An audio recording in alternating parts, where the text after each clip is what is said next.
Drug dealers anonymous.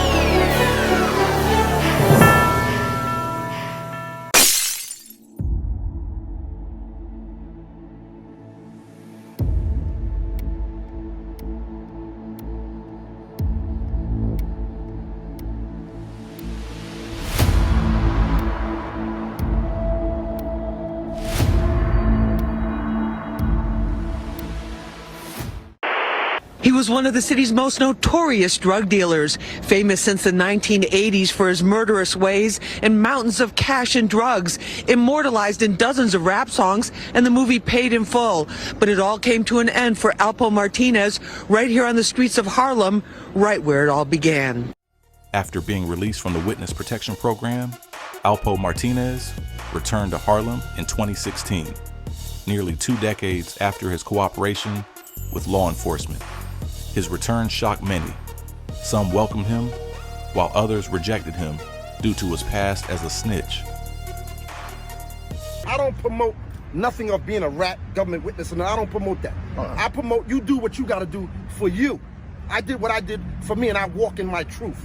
I walk in my truth. I'm not promoting you got to go tell, you got, nah. I did, even with telling like you say I did, and which I did, do you. Because the code of the streets, that's where you're going to get up at, because there is no code. Because what code is it that you kill your mother, a nigga mother, because you trying to get at him? I didn't live by that code. He attempted to reintegrate into his old community, flaunting the wealth he had accumulated during his prime. Despite his notoriety, he faced an uphill battle, reconciling his past with a new reality. The streets that had once celebrated him now contained whispers of hate and vengeance. As he walked the same streets, Alpo was a living reminder of the dangers associated with betrayal. His charisma, once a tool for gaining allies, turned into a double-edged sword, attracting envy and hostility. Living as a former drug kingpin turned witness, Alpo sought to reclaim his identity amidst a landscape that had changed dramatically. The drug trade had evolved and new players had entered the game.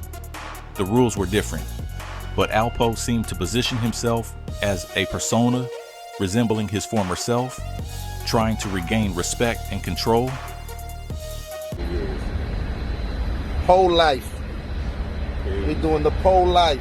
Marcus Burns is good, baby. Mo B. Is the game still the same? No. He navigated a delicate balance. He was revered by some for his past, but also condemned for his betrayal. The streets did not forget, and neither did they forgive. As he mingled with old acquaintances and newfound connections, the tension grew. Alpo had become a character in a dangerous game, living on borrowed time. During his last years, he indulged in a lifestyle marked by excess showcasing luxury cars, designer clothes, and extravagant parties. Social media became a tool for him to flaunt his wealth, drawing admiration from some and hate from others. His outward confidence masked a precarious reality, as enemies were likely lurking in the shadows. Alpo often posted on platforms like Instagram, sharing glimpses of his life, which led many to question whether he was seeking connection, validation, or simply trying to provoke those who despised him. It assures me that that wrong never prevails, because it looked like he prevailing. He killed people, homie. Not only drugs, he killed people, and he talked about it with no remorse. He came home and had no actions of redemptions to redeem what he had done, homie. He still got victims out there. We was already desensitized to accepting Alpo when they gave us the movie Paid in Full. Camron played such an excellent part, he make you love Alpo. But then you got some people over on Rich Porter's side that watch Alpo come home and think he's still king of Harlem, when Rich really was king.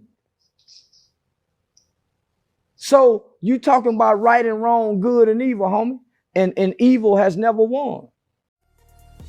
The danger of his lifestyle drew closer as his arrogance matured into a recklessness that some believed would lead to dire consequences. The irony was not lost on observers. Alpo was thriving in an environment that could turn deadly in an instant. As October 2021 approached, Alpo's life continued amid persistent whispers of betrayal. In the weeks leading up to his murder, he was spotted in various neighborhoods, mixing with friends and acquaintances.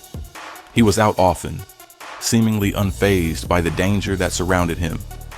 There were reports of increasing tension among rivals in Harlem, men who held grudges against him from years past, anger bombarding his every move. I ain't seen me post some shit about Jimmy's up in New York in the Bronx. That's where he go eat at. So I'm thinking he go there eating often. So I goes up there here and there. Every chance I get, I'm going up there. So you're actually looking for him? Yeah, I'm going up there. Okay, so what would happen if you guys ran into each other? Man, cut it, man. Okay. Cut the bullshit, man. But you would, okay, so you would risk your freedom. Yeah. Because at this point, if you get caught killing Alpo, or really anyone else for that matter, with all your priors, I'm done. You're doing life in prison, no possibility of parole, you're never getting out. I'm gonna roll the dice. And you're willing to take that risk at that point because you hate Alpo that much. Yeah. Is it a specific reason? He got my man killed. Andre Tank Johnson, he set it up. Johnson, right, got it.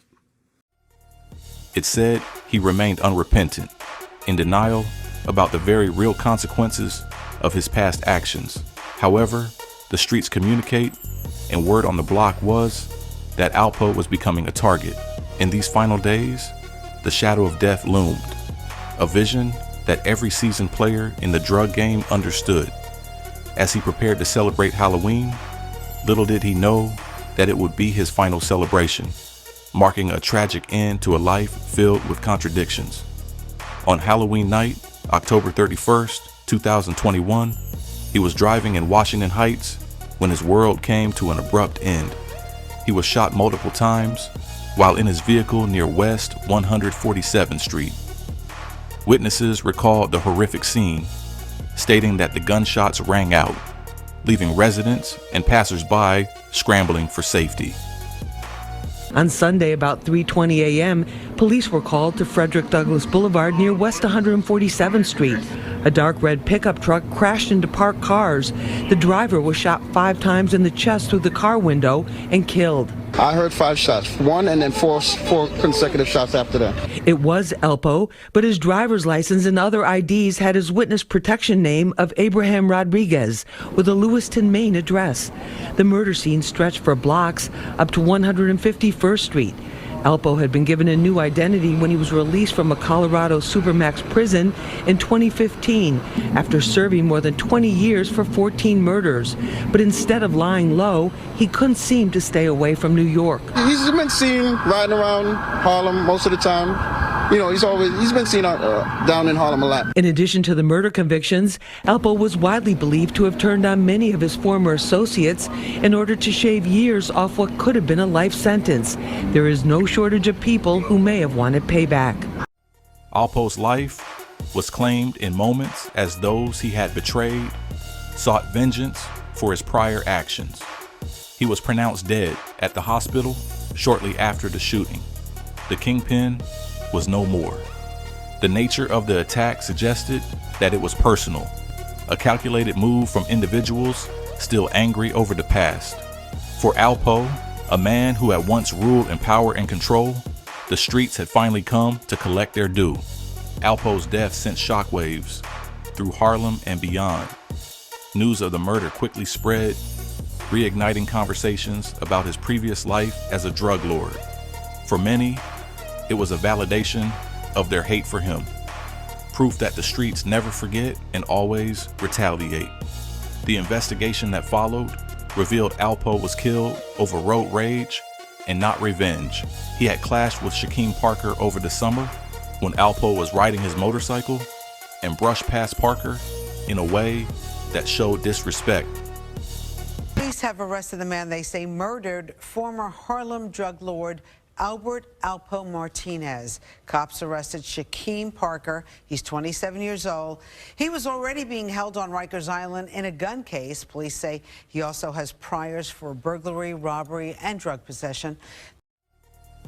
After spending 2.5 years behind bars awaiting trial, Shaquem Parker was acquitted of all charges in 2024. For many, the story of Alpo Martinez was not just about a life lost, but also a lesson in loyalty, betrayal, and the harsh realities of crime. Some mourned the loss of the man they remembered fondly for his charm and generosity in better times. Others rejoiced in the streets, celebrating the justice they believed had been served. Alpo just got shot and killed in Harlem. Yeah. You're smiling right now. He ends up getting killed on Halloween. And you had posted a picture of Demencio, says smiling down, happy Halloween. As we reflect on the death of Alpo Martinez, we are left with a narrative that transcends the boundaries of crime. His story is not merely one of a drug lord.